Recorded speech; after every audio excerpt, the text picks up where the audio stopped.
My name is Juan Carlos Lavager, and I'm doing a project for human factors in AI from Duke University Coursera. This is a project for Module 4, final project for the course. Basically, I'm going to go over a design of a model, machine learning model that I've already been working on and have presented on. But the focus this time will be specific considerations of inputs, outputs, transparency, communicating uncertainty, and feedback loops. It's very much specific to ethical implications. Make sure that how are we managing privacy and user data? How are we managing applicable laws in the region, and identifying sources of bias in the model and strategies to proactively mitigate them. So this is peer-reviewed project and will be evaluated based on task analysis. Did you clearly describe the problem you have selected? Perform a basic task analysis and state your insights from the task analysis. User experience design. Did I explain how the user will interact with our proposed solution? Describe how you will handle key considerations of AI product user experience design. Privacy considerations. Explain privacy related concern. Describe which privacy laws are applicable and the obligations you meet to comply with them.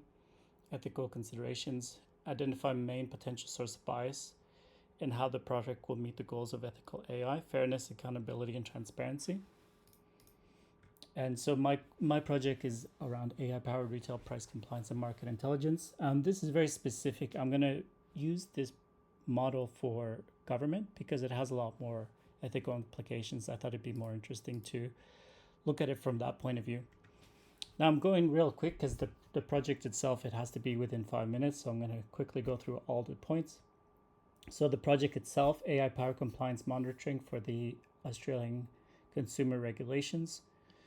Basically, it reviews prices on the market, reviews and audits, and to reduce violations of consumer law, like breaking the consumer law, anti-competitive actions taken by retailers. And this will provide market intelligence to maintain a competitive and fair landscape. So the key objectives are automate real-time price tracking, provide AI-driven risk assessment and compliance alerts, ensure ethical AI practice with privacy safeguards. Also, the other thing is a big part of this is the fact that pricing in Australia needs to be at full price for 30 days, 28 days really. Anything under that, and then there's some sort of discount, that's where the breaches we're talking about relate to. So, for example, if you had a product on the market at full price for 15 days and then immediately went to discount, that's when you're breaching anti-competitive laws. That's when you're breaching anti-consumer laws. So this is a way for the government to be able to track it and manage that. So this is what it relates to. So stating that, what the system doesn't need to consider are like European specific personal data protection laws or health data protection in the US, because we're talking about retail products. We're not talking about health, like specific markets. We're talking more about t-shirts and shoes. But the laws that we do have to review are the ACCC compliance related to fair pricing.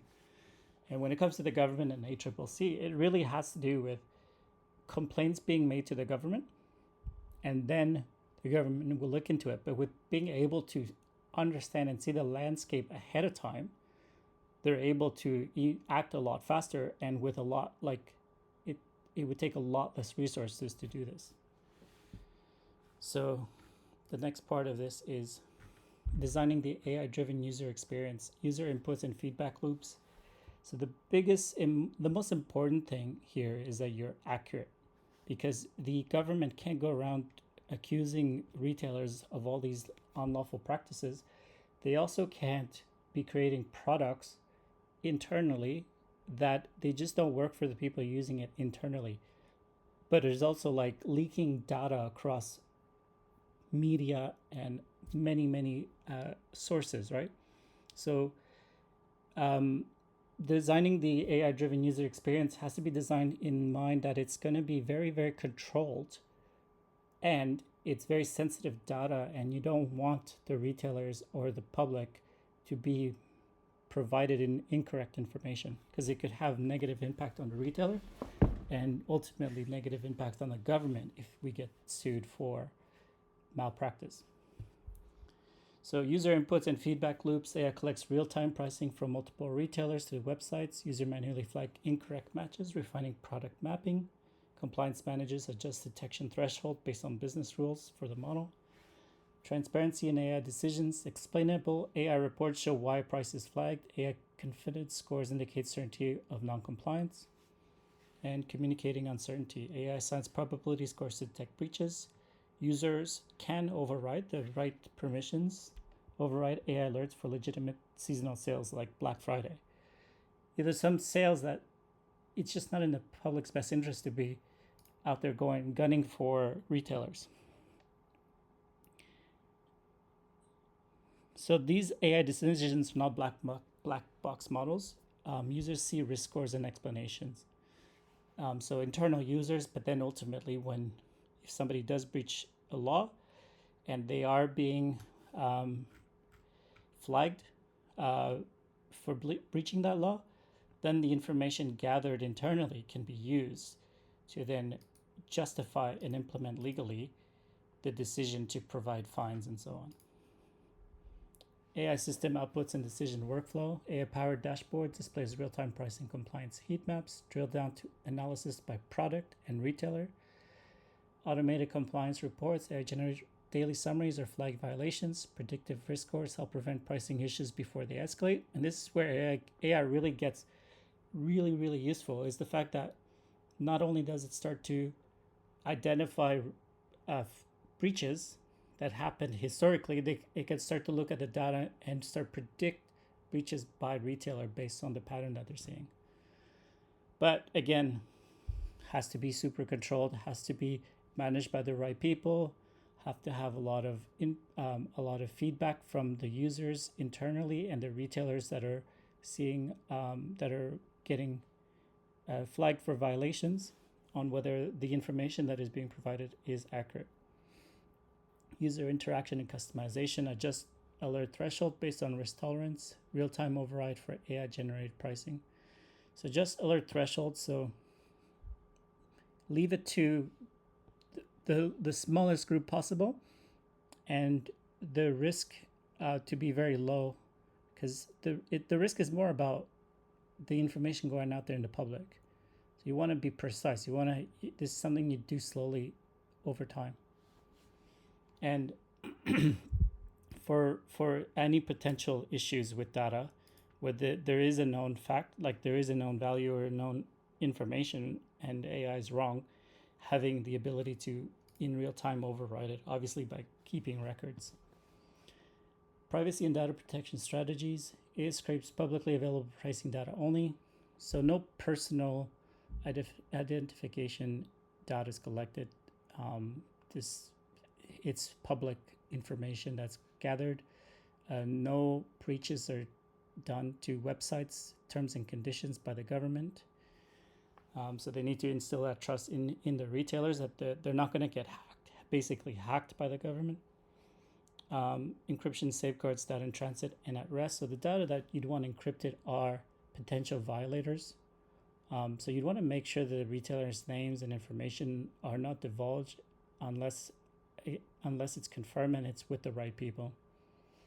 And then once a violation occurs and a fine goes out, retailers request visibility reports on AI monitoring, user access audits log for pricing decision history. So the person getting fined is able to go back and ask for the data and how the government got that information. Now these government systems need to be really, really fair and need to have really, really good explanations for the most part. What I mean by that is you don't want to be in a situation where it seems that you're biased to a particular retailer. But at the same time, if there's a particular retailer that's breaking more laws than any other retailer, they will be showing up on the report a lot more. So it's really important to to like verify the information, to have people make decisions on enforcing the violations, and to have a diversity in the data, that you're not only looking at specific data points, but you're also randomizing, perhaps making sure that you're looking at other retailers. And there's also retailers that have really terrible websites.